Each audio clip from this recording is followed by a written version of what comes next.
Hello everyone, मैं भूमि पटेल एक बार फिर से आपका Bhumi Patel study hub YouTube channel में आप सभी का स्वागत करती हूँ। और पिछले बार मैंने एडीओ के क्वेश्चन आंसर लाए थे 2017 के, और इस बार भी मैं एडीओ जो एग्ज़ाम हुआ था 2017 में उसके आजीविका टॉपिक से क्वेश्चन आंसर लेके आई हूँ, जो कि टोटल 30 क्वेश्चन थे और 30 नंबर का क्वेश्चन था। तो उसमें से मैं अभी आधा क्वेश्चन लेके आई हूँ, आधा क्वेश्चन और फिर लेके आऊँगी आप सभी के लिए।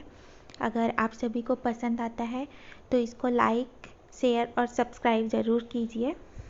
तो आइए आगे बढ़ते हैं हमारे पहले क्वेश्चन की तरफ। पहला क्वेश्चन है, सहकारी बैंकों को निम्न में से किस वर्ग में विभाजित किया जाता है? ऑप्शन है सार्वजनिक क्षेत्र के बैंक, निजी क्षेत्र के बैंक, उपर्युक्त दोनों, इनमें से कोई नहीं। और इसका सही आंसर है इनमें से कोई नहीं। दूसरा क्वेश्चन है, छोटे ऋण प्राप्त करने हेतु कृषकों द्वारा किस बैंक को अधिक पसंद किया जाता है? ऑप्शंस हैं सहकारी बैंक, वाणिज्यिक बैंक, रिजर्व बैंक और निजी बैंक। तो इसका सही आंसर है सहकारी बैंक। तीसरा क्वेश्चन है, सहकारी बैंकिंग प्रणाली में खाता धारक या ऋण धारक प्राप्त करने वाला व्यक्ति बैंक का क्या होता है? ऑप्शंस हैं शेयर धारक होता है, हित धारक होता है, कॉपीराइटर होता है या फिर उपर्युक्त में से कोई नहीं। और इसका सही आंसर है शेयर धारक। आइए आगे बढ़ते हैं चौथे क्वेश्चन की तरफ। चौथा क्वेश्चन है, ऑनलाइन वेब पोर्टल जो कि कृषि मंडी को जोड़ता है ताकि किसानों को विभिन्न मंडी पर प्रचलित दर के बारे में पता चल सके, वो क्या होता है? भीम ऐप है या फिर भुवन ऐप है या फिर ई नाम ऐप है या फिर IRCTC है? तो इसका सही आंसर है ई नाम ऐप। इसका सही आंसर क्या है? ई नाम ऐप। अगला क्वेश्चन है, भारत में ग्रामीण बाजार सुदृढ़ करने की चुनौतियों के संबंध में निम्न में से कौन सा सही है?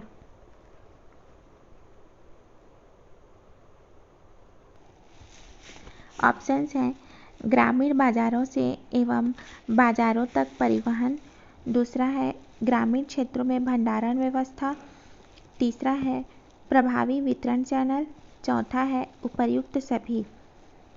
और इसका सही आंसर है उपर्युक्त सभी।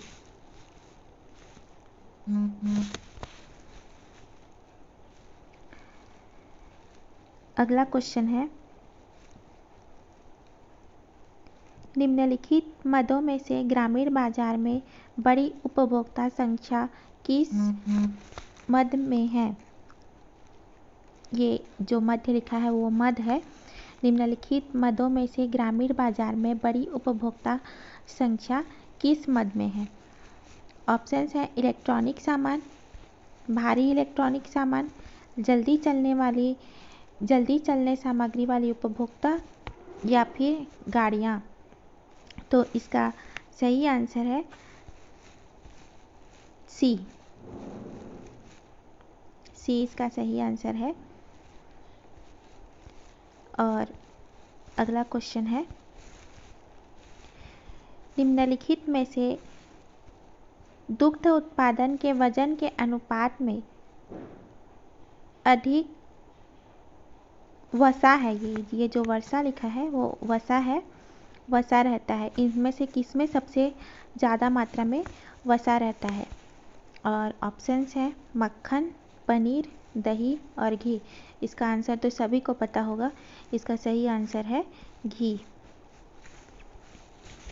और अगला क्वेश्चन है, निम्नलिखित में से कौन सा दुग्ध उत्पाद सामान्य तापमान में अधिक समय तक संग्रहित किया जा सकता है?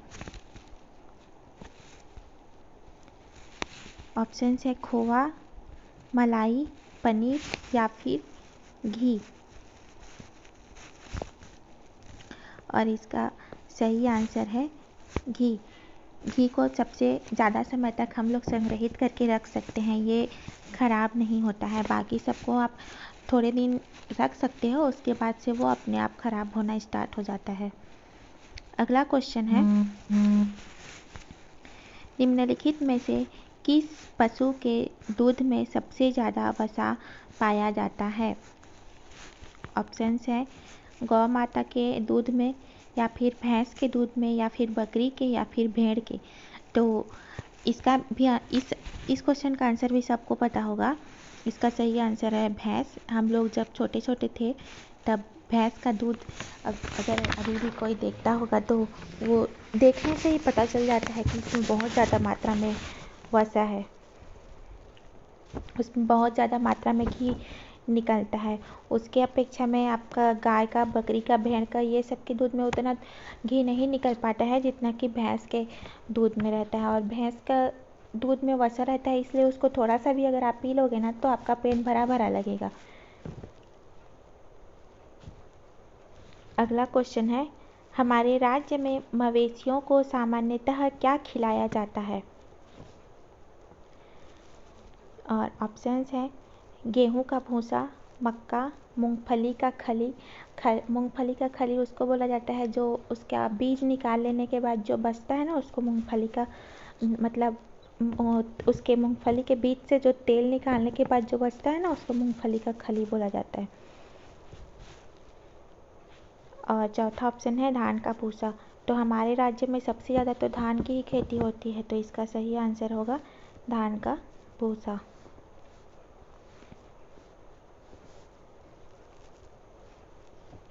अगला क्वेश्चन है, भारत में निम्नलिखित में से कौन सी क्रांति मछली पालन से संबंधित है? मछली पालन से संबंधित है। ऑप्शंस है हरित क्रांति, नीली क्रांति, श्वेत क्रांति या फिर लाल क्रांति। और इसका सही आंसर है नीली क्रांति। बाकी आपके देखोगे तो हरित क्रांति तो आपके धान, गेहूँ ये सब के उत्पादन से संबंधित है। श्वेत क्रांति दूध उत्पादन से संबंधित है। और लाल क्रांति जो है वो मांस उत्पादन और टमाटर उत्पादन से संबंधित है। जो अब बचा जो नीली क्रांति आपका मछली उत्पादन से संबंधित है।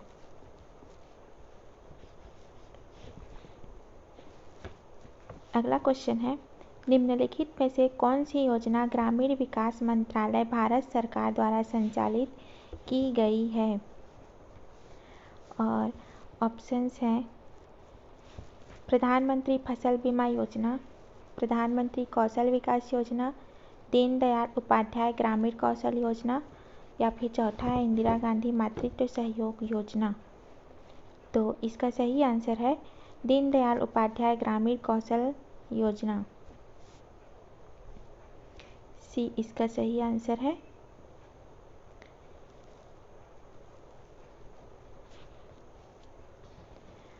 अब चौथा क्वेश्चन अगला क्वेश्चन है,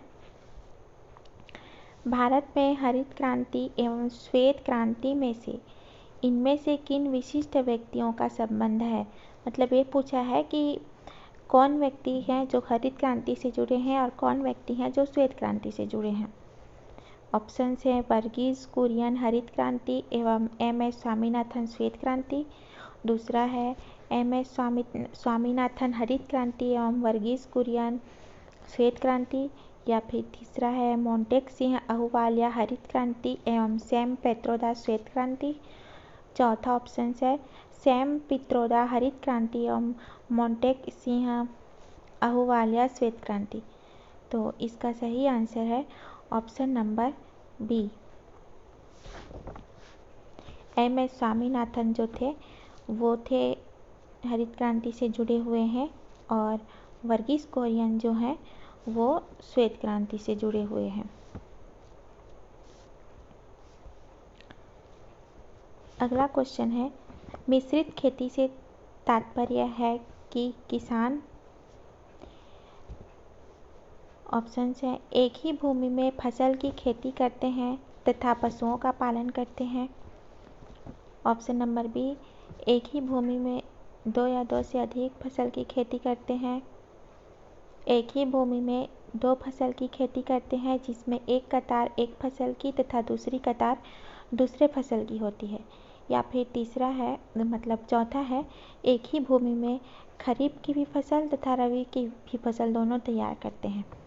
तो इसका सही आंसर है ए, एक ही फसल की खेती करते हैं तथा पशुओं का पालन करते हैं।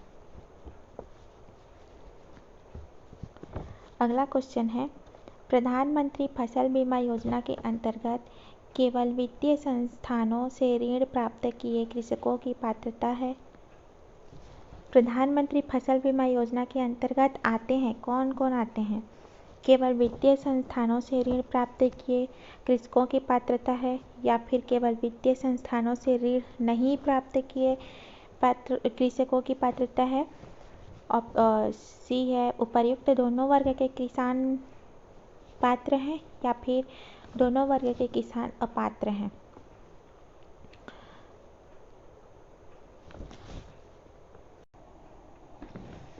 ऑप्शन सी है, उपर्युक्त दोनों वर्गों के कृषक पात्र हैं, या फिर डी है, उपर्युक्त दोनों वर्गों के कृषक अपात्र हैं। तो इसका सही आंसर है उपर्युक्त दोनों वर्गों के कृषक पात्र हैं।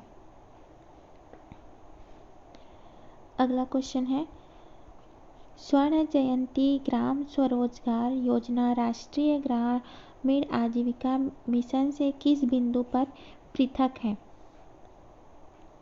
ऑप्शन है इसका, स्वर्ण जयंती ग्राम स्वरोजगार योजना राज्यों को अधिक स्वायत्तता, जबकि जो राष्ट्रीय ग्रामीण आजीविका मिशन है वो केंद्र सरकार को अधिक स्वायत्तता देती है। और दूसरा ऑप्शन है, स्वर्ण जयंती ग्राम स्वरोजगार योजना राज्य परिप्रेक्ष्य कार्य योजना तैयार की जाती थी, जबकि राष्ट्रीय ग्रामीण आजीविका मिशन में केवल केंद्रीय योजना की जाती है। और तीसरा ऑप्शन है, राष्ट्रीय ग्रामीण आजीविका में स्वर्ण जयंती ग्राम स्वरोजगार योजना के आवंटन आधारित रणनीति के स्थान पर मांग आधारित रणनीति को अपनाया गया है। और ऑप्शन चौथा है, इनमें से कोई नहीं। तो इसका सही आंसर है आंसर तीसरा, जो राष्ट्रीय ग्रामीण आजीविका मिशन है उसमें जो स्वर्ण जयंती ग्रामीण स्वरोजगार योजना के आवंटन के आधारित रणनीति के स्थान पहले आवंटन द्वारा रणनीति तैयार की जाती थी, तो अब मांग के आधार पर रणनीति तैयार की जाती है। यही एक पृथक बिंदु है दोनों में। तो आज के लिए इतने ही क्वेश्चन हैं, और अगले 15 क्वेश्चन मैं बहुत जल्दी आप सभी के लिए लेके आऊँगी। तो अगर आप सभी को किसी भी प्रकार के क्वेश्चन आंसर या तो फिर किसी भी प्रकार के एग्ज़ाम की तैयारी फ्री में करनी है, तो हमारा यूट्यूब चैनल आप सभी को प्रोवाइड कराएगा फ्री में क्लासेस, फ्री में क्वेश्चन आंसर, सभी चीज़ आपको फ्री में PDF में मिलेगा आपको। तो अगर आप सभी को हमारा ये मेहनत पसंद आता है तो प्लीज़ इसको शेयर कीजिए, लाइक कीजिए और सब्सक्राइब ज़रूर कीजिए हमारे चैनल को। Thank you so much.